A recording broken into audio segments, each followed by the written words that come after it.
Hey there, I'm Bill and welcome to Project Build, where today we're making this seat frame mounted stirrup step to make it easier to climb in this Jeep. Currently the Jeep is a little tall for Brady to easily get in, which she clearly loves. I decided to make her a stirrup step.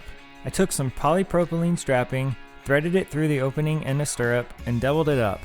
I want it to hang down so the top of the stirrup is just past the bottom edge of the tub. While holding the stirrup in that position, I adjusted the strap until there was enough for the doubled strap to wrap back over the seat frame and then marked it.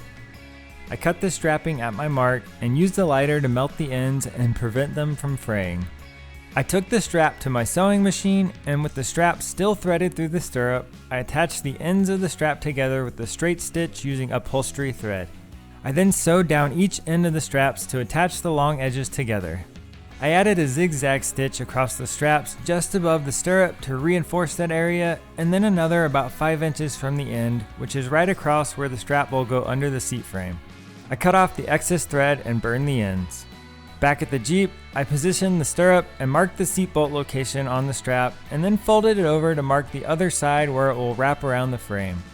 I made the holes in the strap by burning them with a cheap soldering iron, and I can't imagine this is very good for the iron, so I wouldn't use a nice one for this. I recommend doing this somewhere with good ventilation. Burning the holes leaves raised edges, so I trim them flush with the utility knife and burn any loose threads with a lighter. And then I removed the front seat bolt, slid the strap underneath the frame, pushed the bolt through the first hole in the strap, then through the seat frame and the other hole in the strap, and tightened the bolt down.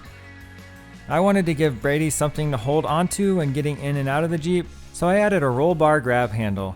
I slid it over the roll bar as far back as the door surround would allow and strapped it in place. And it's time for Brady to give it a try. And oh man, she hates it. Using the step to get to the back of the Jeep also works great. And that's it for making and installing this stirrup step. If you found the video helpful, be sure to give it a thumbs up.